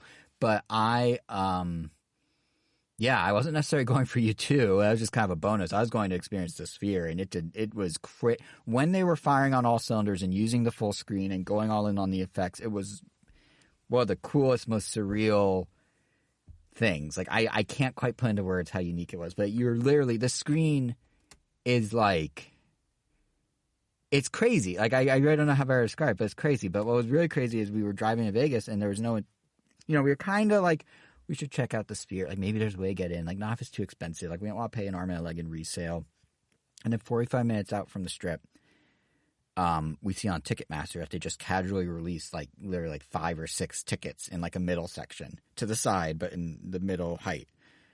And we kind of just like, well, when else do we go? Who knows? Supposedly Fish is the next band doing a residency there, and then who knows what's going to happen after that. So who knows when the opportunity will come to actually go in there and experience this crazy technology. So we pulled the trigger, and 3 hours later we're in the Sphere flying through space, and it was really cool. Like the viralness of it and the experience, it lives up to it. It lives up to it. What I will say though is don't go in expecting it to only be a Sphere spectacle. Like at the end of the day, it is U2 doing their residency. They're there. I think they just extended it for a couple months. It was originally through December, but now it's I think through March, February. And they're doing Octane Baby, or however you pronounce the first word. I think it's Octane. In full, plus some of their biggest hits beyond that, like Elevation and Beautiful Day, and When Streets Have No Name, and With or Without You, and all that. So they do all that. But it is first and foremost U2 doing all that. So you're going to a U2 show, and then the screen is just augmenting that. So there, I would say maybe half of the show uses the Sphere to the full effect. Then other parts of the show just kind of use the fact that they have backing screens that are massive to just show what's going on their stage bigger, or to do like light effects that take up part of the screen. And then there's a segment where they just want to focus on the band, so they actually don't use the screen at all, and it's just the stage. So still very happy I went. Still a really cool experience. But like if you're going expecting 2 straight hours of just the Sphere being crazy and sending you flying all over the place and like things coming out of it and whatever, like it's not quite that for a full 2 hours. It's probably like a decent chunk for sure, but just go in knowing that. And sometimes because they didn't want to overwhelm or take away some of the presumably take away some of the novelty of it, even when it uses the full screen, there's a bunch of stuff that animates. There's some stuff that's a little more static. There's some songs like Elevation where I thought they'd use it and ended up like not really using it. But then there's other songs, without spoiling it, like a new one they have called Atomic City, where they do some really cool stuff with the screen that I didn't expect. So and then that leads into I think With or Without Your Streets Have No Name or something like that, which uses it even more intensely. So yeah, it's just going knowing not every single song's gonna have it, but it's really cool. And it was one of the few times I feel like I've really been like, wow, this is the future in like a long, long time. Like to go from that to like a normal concert the next day, it didn't devalue anything at When We Were Young at all. It was such a different vibe and obviously such a different atmosphere and pop punk versus like classic rock and all that. But there is a world where stuff like the Sphere with screens like that I could easily see becoming more of a norm for concerts if there's a place to build it and the technology's there to easily do it. Like it's a very different experience at concert you've been to before, while also feeling kind of familiar. But it was super cool. Like I don't know how to describe it. It was, yeah, it was really cool, and I'm very fortunate that we were able to snag those tickets at the last second. So that's the Sphere. Terrifying feature indeed. Yeah, no, not terrifying, but actually, if you're in the very high seats, so we were in the 200 section. Two things: if you're in the 400 section, apparently it's so steep because you're in a Sphere. You know, you're kind of up against the top of the circle that like people get vertigo just like trying to walk up and down to their seats. Like it's that steep. But second, don't get 100 level tickets if you have any interest in going, because the 100 level has an overhang of the 200 seats. It's the one section they couldn't make fit the curve without having some overhang, which means if you're in the 100, you're paying full price, but you're not getting the full Sphere view. You have a truncated view. You can see the band, you can see part of the screen, but you can't see up. And being able to see up and being able to like actually look around you like a full, like we were kind of to one side, but being able to look to our right, to our left, up, down, and have the screen like surround you is really what kind of makes the experience the experience. Also for note, it's not full 360. If you look, you know, where other seats are, there's no screen behind the seats. The screen just goes up and around towards to like, it almost looks like it has a giant iPhone notch at the very back of the seating, kind of. Like it kind of like curves around partly, and then there's like a fake notch of sorts where the screen isn't. But most of your view, most of your periphery is covered by screen, which makes it really engrossing. So, yeah. So that was the Sphere. That was when we were young briefly. But I did want to talk about F-Zero. I feel like so many people have been wanting an F-Zero GX remaster, and then they got F-Zero 99, and we talked about that last episode. But I say if you guys want to experience F-Zero GX in a new way, book a flight to Vegas, go to that weird hotel at the end of the strip, Circus. It's very dated feeling. It's a little creepy. It's kind of dingy. And then go to their arcade, and in the back corner, past the more modern games, past more modern Nintendo arcade games, so walk past Luigi's Mansion, walk past Cruise and Blast, walk past Mario Kart, and in the back corner are two F-Zero AX machines, one of which is completely out of commission. Like it had like caution tape over it, so I don't know if that's dead or for good or what. And the other one, the one I played, doesn't have a driver license printout thing like it used to back in the day. It used to give you a card for your progress, and it doesn't let you plug in your GameCube memory slot anymore, or memory card into the slot anymore like it used to. But besides that, it's F-Zero like you haven't experienced it on GameCube. It's I don't know if you guys are particularly familiar with how F-Zero AX came about, but basically Sega, as we all know, made F-Zero GX. In tandem, they made F-Zero AX. They actually, Nintendo, Sega, and Namco, back in the GameCube days, teamed up on a special arcade circuit board called the Triforce, fitting. And the Triforce board or whatever was like GameCube internals mixed with some Dreamcast bits and bobs, which is kind of how this whole thing came about. So originally when they made the Triforce collaboration together, that sort of led Sega to then make an F-Zero that would be in arcades and on GameCube. And it's been very hard to find the F-Zero arcade version for most people. I think there's 20 in the United States total. I don't know how many of those are even in commission, like still functioning. Is that our closest one? I believe that's the closest one, yeah. And I didn't even remember. I don't think I've never played it before. I might have seen it before. Have either of you played it? I mean, it sounds like if you just remember seeing it, you probably didn't play it. Kevin, Angel, have you ever tried AX? Not the arcade machine, just the content. That's about it. Right, because you can unlock the content in F-Zero, and it was discovered like 10 years ago now, because that arcade machine, by the way, is literally 20 years old, and it shows. I'll get to that. But about 10 years ago, someone... Yeah, exactly. But even then, like, you walk up to it, and the screen... It's like running like a 4.3, like what 2003 thought was a decent TV screen. It's like you walk up, it's like this fuzzy, pixelated, like it looks like, you know, standard def. Like it's definitely an old school screen. But yeah, about a decade ago, they discovered some like data miners or something found that not just the tracks, but the entire structure and everything. Basically, all of F-Zero AX is hidden away in the files of GX. So if you have a way to dig through... Not that we support illegal piracy, but if you have a way to dig through the files of GX, you can actually get up and running the AX structure and games and the slight tweaks to its system. Like because it's an arcade racer, there are time checkpoints. Like if you don't get to certain points fast enough, kind of like in some of the single player mode GX, but like for all races in AX, if you don't get to certain points fast enough, you lose. That's it.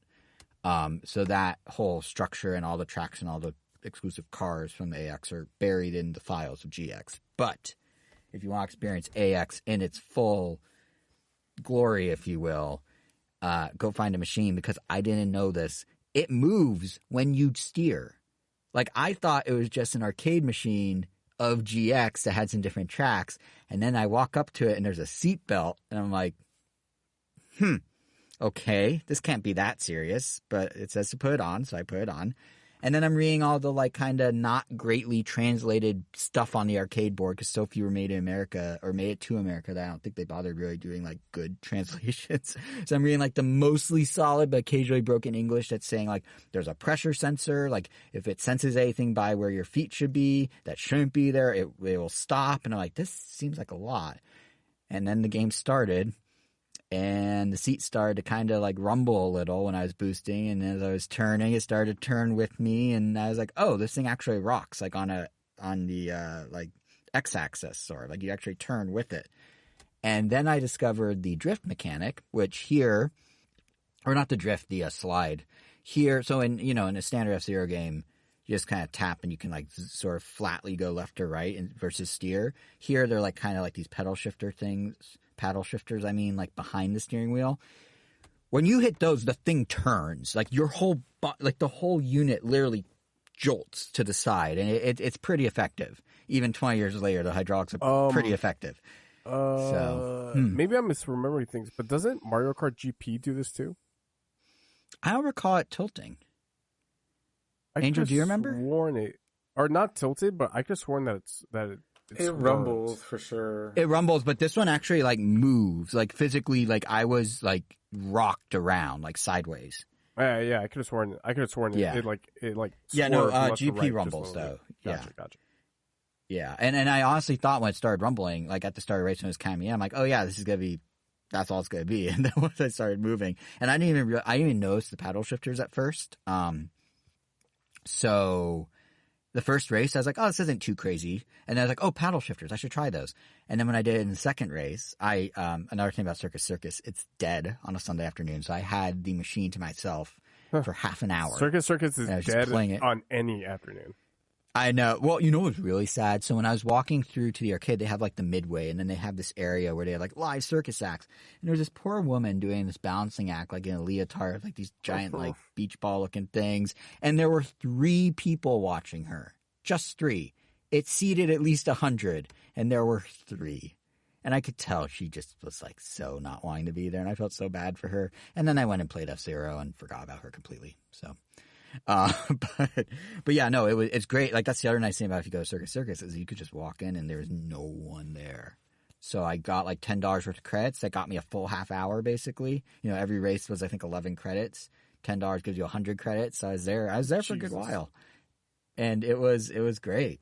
But the game itself, like it still plays and feels like F-Zero GX, but just the idea that like it's sort of this more visceral way to experience it because you're rocking and rolling and tilting. Yeah, like this isn't the remaster people want, but it's a great way to experience the GX you remember in a different format. And it's rarely there at Circus, no line. So I would encourage anyone that's in Vegas to take the detour. It's not going to blow your mind necessarily, but it's fun. It's a fun time. And it's fitting that I happened to discover this being there. I know people have known it's been there for years, but I personally discovered it being there. Like right after F-Zero 99 came out. So I feel like I'm in like this F-Zero headspace lately. And this is just kind of piled onto that. But it's always one of those things that I hope we do in Vegas, but we just never get around to it. Like I don't know how long I've known about it, but it's always like I think there was one time where we walked what felt like forever to get shorts. And I think we were at that point pretty close to Circus, and I was like, we should just go to F-Zero. But I guess around the time. I mean, what helps is I literally was just like that. My weekend was just living on the north side of the strip. Like the Sphere is at the Venetian. I was staying at Resort World. When we were young, Fest was at the Las Vegas Festival Grounds, which is just past Circus if you're walking north. Everything I did was in like a 3-block radius. So I was literally less than 5 minutes from F-Zero. And that's when I was like, I gotta do it. Was when we were young, Fest the same weekend as TwitchCon? TwitchCon? It was, and TwitchCon took over Resort World pretty much. Like everyone in the elevator had TwitchCon badges, and that's why I think PlayStation was running Spider-Man ads on the Sphere because you could see it from Resort World. You could see it from the convention center. Which hotel did you stay at? Because I think there's like 3 of them. Resort World. So this year I was at the Hilton. Last year I did the middle one, which was the Conrad. Okay, so an elevator was malfunctioning in the Conrad this weekend. Where it fell 10 stories. It like started smoking and it fell 10 stories. It free falled. When did this happen? I was literally in that hotel and I had no idea. I don't remember when it happened, but but obviously I'm like into the whole Twitch scene. Or that sounds so lame. Right. But like this podcast of Twitch streamers that I listen to, we're talking about how the elevator in the Conrad, one of the elevators, obviously not. I don't know which one it was, but one of the elevators in the Conrad, at some point, free fell 10 stories. Or 10 stories, 10 floors.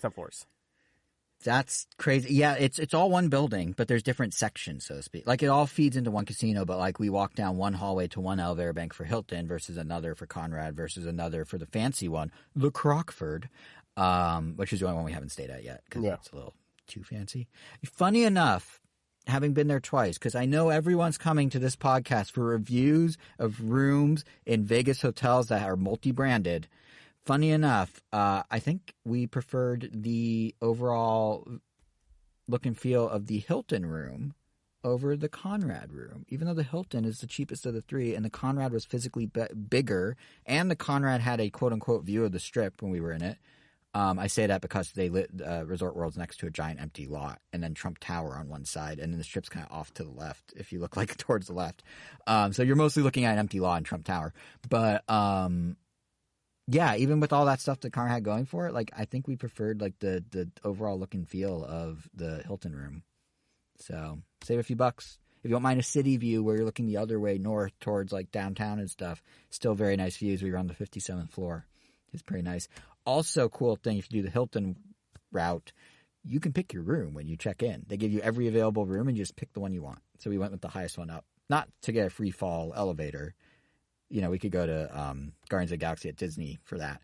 But to, get a nice view. So, but yeah, I think that's about it for my Vegas adventures. I really can't. I feel like I didn't do the Sphere justice in describing it.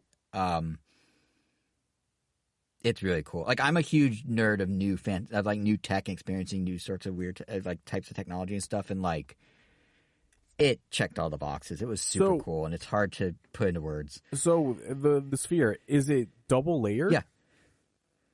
What do you mean? Oh, like inside and outside? Yeah. Like there's an outside screen and inside? Yes. So the outside is one whole screen. And then the inside, which also has beyond the auditorium itself, it also has, a lobby, concessions, escalators to get to the different levels. It has all that. Yeah. So there's a Sphere. There's the outside, including the lobby being in the Sphere, is one giant screen. And then or panels, really. You could actually kind of see during parts of the show when they had spotlights on you too, like how the light was like bouncing off the screen when it wasn't running anything.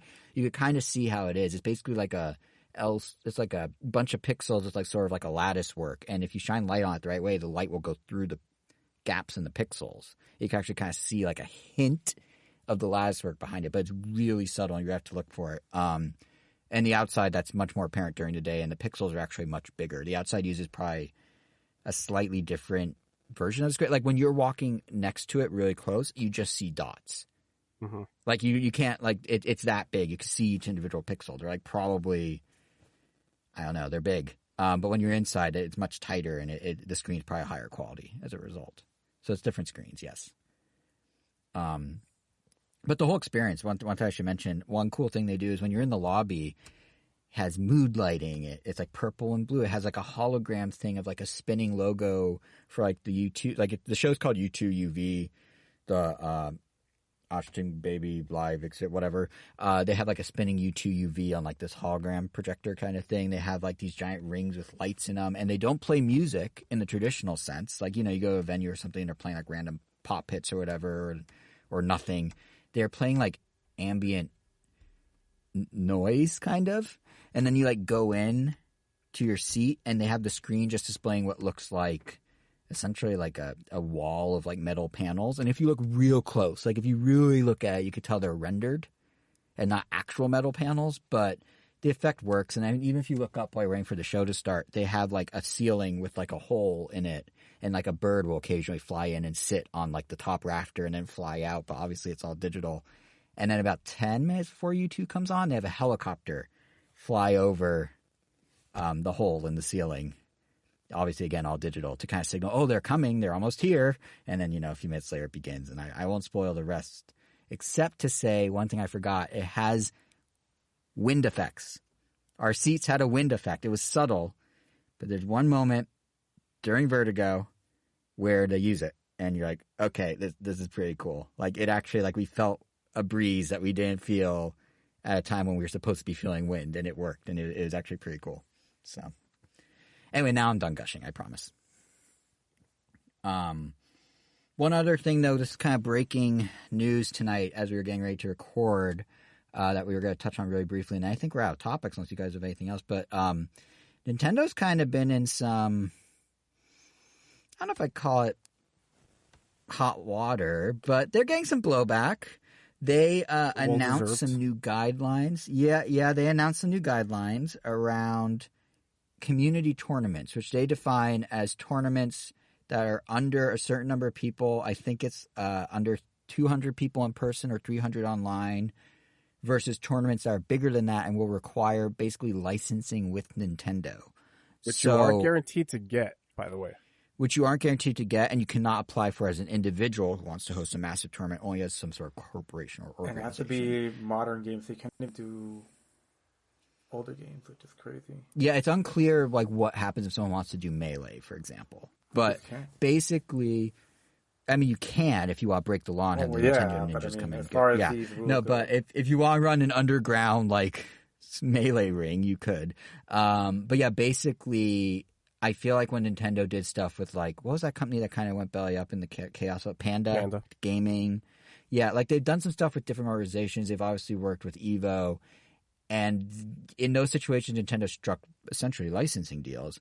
Now what they seem to be doing is flipping the script for these bigger organizations and saying, hey, if you want a license, we're not going to come to you. You come to us and fill out an application. That'll be available in early November. And we'll decide if we want to associate with your kind. And if we say yes, great, you're good. And if we say no, you can't do anything. So that part of it's like, all right, that's not that crazy. I think League does similar. I think a lot of games have, if you're doing like corporate major tournaments, you have some sort of structure in place where the company who puts on the game or puts out the game can, facilitate who they want to be associated with their product at that large scale. Where it gets weird is if you are considering a smaller tournament, so up to 200 people in person, up to 300 people online. Nintendo calls these community tournaments, and there's a few things you can't do anymore. First of all, you cannot charge for online spectators. Okay, whatever. Reasonable. You can only offer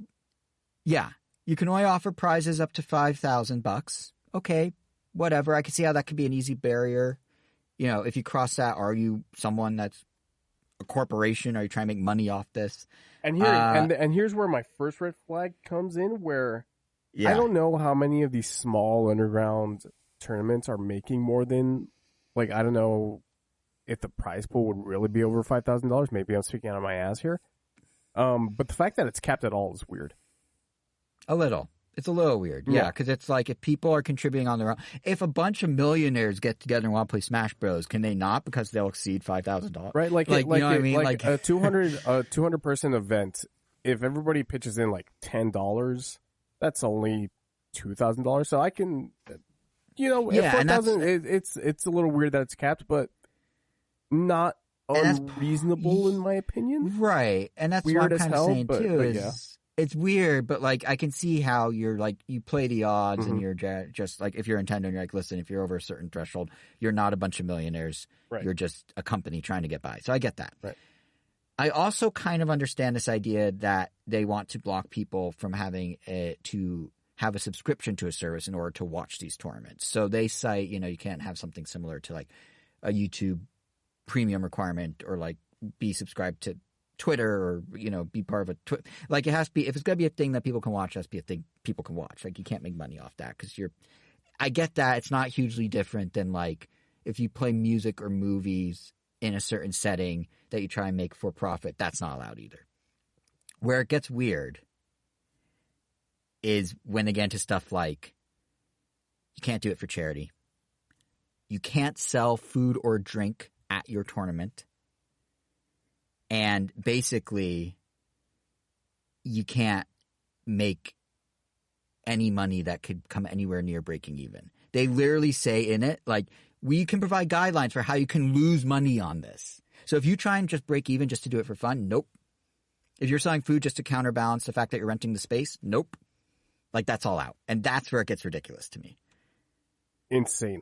Like, that's crazy. Yeah. There's an exception. If you're a school or doing it between two schools. Also, I think my AirPods just died. So I might they have definitely to, did. They definitely did. figure out what to do. Me and Angel noticed. Yeah. Listen, you can hear you guys on my recording.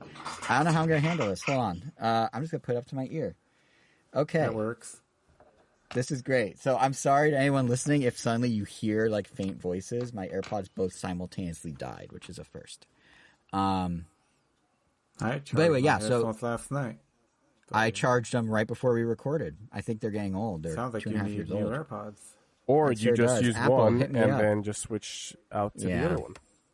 What I could do, if you want to talk amongst yourselves about the absurdity of not letting people sell food and drink, I can go get a different pair of headphones real I mean, fast. is there No, much this more? is fine for me and Angel. Okay. Well, anyway, so the only exception to all this is if you're a school doing a school tournament. Nintendo's cool with that because they love education. But literally everything else, it just seems like such overreach to me. I mean, I don't know how yeah, I don't know. Angel, you do a lot of tournaments. Like, this probably shouldn't directly affect you because they're really small. But like, Theoretically, have you ever tried to buy food or a drink Yeah, at a like tournament? Because now you can't. theoretically, you go to an ultimate tournament, like at a bar, they can't sell you beer. Yeah. Yeah. Yeah. Exactly. Half the ones And I I've been do- to lately have been in breweries, so Yeah. Yeah. so- And does a brewery co-sponsor or sponsor it? no. I Then guess. maybe technically they might be able to sell you I mean, it's their something own if they beer draw that they're line, sometimes selling, but- but I don't think it's. I mean, the entry fee is literally buy a beer. See, I don't know. I don't know. You can't sell food or drink at a tournament anymore. I don't know. I mean, it's not like Nintendo's gonna go hunt down all these tournaments and shut them down, but just on principle, it's so like I get. So if I'm Nintendo, I understand kind of what I'm doing here because Nintendo as a company is very protective of their IPs and very protective of like brand safety around them and the brand image. I was just tweeting this earlier today, but this is the company that I don't know if you guys remember when we used to go to E3 or Comic-Con. If you took a picture of someone playing, like if I wanted to take a photo or a video, Angel, of like you playing, I don't know, Hyrule Warriors at Comic-Con, the Nintendo person at that stand would say, no, Angel needs to be in the video or photo too. You cannot take an off-screen photo or video of just a game. We want the image of these games to be a person enjoying it, maybe with a smile on their face. So you, as regular consumer who happens to be trying this game, needs to conform to how we want the game presented and can only take a picture or video if you do it with that person in the video or picture with the game. And they said that for years, and that was always kind of silly. But if you think about that logic of like they want the game presented this way, they want this image, this reputation, this thing, I almost see where they're coming from with some of these decisions because they don't want alcohol associated with Smash Bros. They don't want a sponsor that they can't be, responsible for ensuring does good by the brand. Like alcohol is the only way I tolerate Smash. Yeah, well, that's another story entirely. But I mean, we but, and I'm not also saying indulged in something in the past called Smash Smash. Yeah, I know. We used to do. Yeah, we would basically play I don't think we ever talked about a podcast, but basically we would play co-op. Or not co-op, but like 2-on-2. And anytime we'd win as a team, cool. And anytime we lose, we have to take a shot. It's a very quick way to get drunk, but because I dragged you down so much. But no, but like I almost get from Nintendo's perspective like why they're doing this, but the extent and the extreme to which they're doing it is just I feel like they kind of went a little further than they needed to go. everything until like you can't sell food, you can't sell. And there's a bunch of stuff I didn't mention. Those are kind of the highlights. But there's a bunch of other weird oddities that Nintendo's just saying, basically, if you want to sell food or drink, if you want to break even, if you want to make it a charity event, if you want to do X, Y, or Z, you actually need to be licensed through us. You can't just do it even if it's only 50 people. Or you do it for up to 200 people, but good luck. Hopefully no one gets hungry. So it's just such a weird, yeah. It's one of those things that Nintendo's just Nintendoing to the Nintendoist degree, I guess.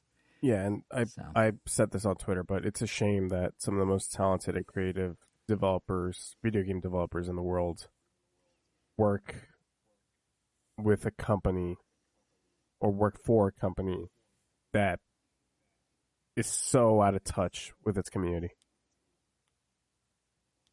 What I do appreciate, though, is that more and more people online, I mean, you've always kind of seen this, but more and more people generally, like the general discussion and like, seems to be not Nintendo's the problem, it's Nintendo's business team. That's like, they understand that the developers are not responsible. Like, I feel like this was 10 years ago, just like, oh, everyone, Nintendo sucks now. Like, everyone seems to be making that distinction, which is nice, at least for the folks who aren't responsible and who do want competitive play. You know, like someone like Sakurai, he always says, you know, Smash Bros. Is a party game, but then he builds in all sorts of tournament features. Like, the dude probably likes the scene, and or at least the concept of the scene, maybe not some of the people in the scene.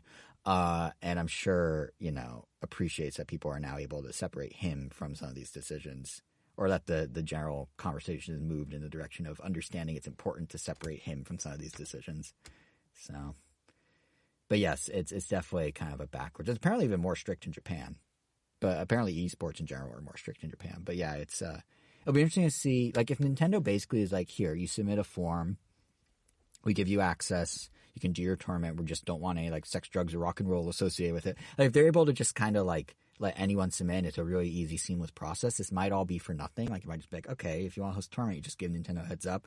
Maybe they even, like, for some tournaments, send like a little swag package or something to make it more like an official sanctioned event. Maybe. But because we don't know, and because of Nintendo's history, like, it just sounds so like ridiculous. Right, and it's now, also and something so that shouldn't have to do. That's true. Yeah. I think that's what bothers me the most. I like you said, if the process is simple, cool, but we shouldn't even be doing it. It shouldn't even be happening. Yeah, that's fair. That's fair. I think it could be like a nice, like, if you, like, I feel like Nintendo, if they wanted to kind of win some favor here, like, if they, like I was saying, if they like made it like, oh, if you register your tournament with us, we'll like make it like a sanctioned tournament. You get to like say it's an official tournament. You get to like pass out Smash buttons or Smash coins or Smash pins or something. Like, then it's kind of like, okay, so you might actually want to do it just to like get the swag for people that are participating or something. But I seriously doubt they're going to do that. They're not looking at it as a community building exercise. They're looking at it as an IP crackdown exercise. So yeah. But I can dream. Maybe someone at Nintendo, and the thing is, there are people inside Nintendo who very much support the scene. I mean, the Nintendo Versus account, the tournaments they do throw, while in their weird Nintendo ways, have their weird Nintendo rules, but you know, they do appreciate. They have like they have a high school thing, like with some high school esports league. Like, they definitely like see that there's potential there. I know for a fact some people, like, there's a Treehouse member named JC who's very closely associated with like the Smash competitive scene and spearheaded a lot of the Nintendo Versus stuff and made it a thing. Bill Trendon, I know, supports like competitive Splatoon play. So people inside Nintendo definitely value this community. I think it's just the business people who are kind of the like executives that make the decisions and the so-called thought leaders in this space of within Nintendo that are not as much in favor and are more worried about how does the brand look to others. You know, is Mario next to someone eating weed gummies? Like, oh, I can't have that. Like, you know, like that's probably where a lot of this is coming from. So yeah, but it was kind of an interesting thing to see blow up online today. I mean, like I said, deserved. I don't. Yeah. Frustrating. It's just them. It's them just overreaching. It's them doing what they normally do, just overreaching compared to how they normally do it. Yeah. So. Yeah. Anyway, on that note, I don't think Nintendo is going to be hosting a Smash or Splatoon or any other tournaments anytime soon. So we're in the clear. And I think, unless you guys have anything else, we are done for this episode as well. I'm going to host them out of spite. You go, host a tournament out of spite. Yeah, you should. And I promise I won't report you to Nintendo. No, do it. I want to see what they do. Okay. Can you imagine if Crack they down on me up? like you cracked down on the forums back in the day or whatever you used to do. Narc. Yeah. I cracked down on people spamming up Nintendo Sport. I cracked down on so many people that after Harry Potter came out would go, Snape killed Dumbledore, Snape killed Dumbledore. I deleted so many of those posts. You're welcome, Nintendo fan base that wasn't spoiled thanks to me. That's all I'm saying. Yeah. You're a hero. I probably deleted at least 50 of those. I am a hero. Not all heroes wear capes, I don't, for example. Anyway, I think that basically does it for this episode. So just to do some quick housekeeping, Randomer Nintendo can be found on all your favorite podcast apps. That includes Apple Podcasts, Spotify, Pandora, Amazon Music, YouTube Music, TuneIn, for now, Google Podcasts, but I don't know how long those are sticking around. You can also find us on YouTube. Not YouTube Music, just straight up YouTube. At Random Nintendo is where you can find us, which is also where you can find us on Twitter. These are all great ways to make sure that you don't miss our next episodes, especially the next one. If you're wondering what we're going to think of the new Mario, that's when you can find out the answer. And there's the wonder pun that Angel said I was going to say. I said it. It's done. We're also individually on the internet. I am JSR7 on Twitter and Threads and Instagram and wherever else you may be. Kevin is KVN Gomi on Twitter. Angel is World of Wererose with an S at the end on Instagram. And honestly, Angel, if for those who haven't checked him out, Angel for his whole Japan trip, is if you didn't hear about it enough this episode, go look at his World of Wererose because he does a really cool thing where he'd take photos from the trip and draw in the Wero version of himself. And it was a really cool way to follow along with your trip, Angel. Oh, thank you. I feel I found my way that a nice in between of drawing and posting online. I did just kind of fall off the face of the earth with cool on the trip. I think I did mention this was the last full day, but there was no yep, I'm back from the trip or it's over. I just done. So yeah, but people want to go see those. They're fun, and there's usually a couple per post, which is nice. Mm-hmm. Yeah, so we'll see go check those out. Yeah, that's the only one worth following at this point. Yeah. So that's the only one I plug at this point. Cool. So yeah, that's where you can find all of us on the internet. Again, you can also find us at Random Nintendo. And with that, we'll see you in a couple weeks, hopefully. And Kevin, final words all yours. I did the final word last episode. And Angel, final words all yours. That was the final word.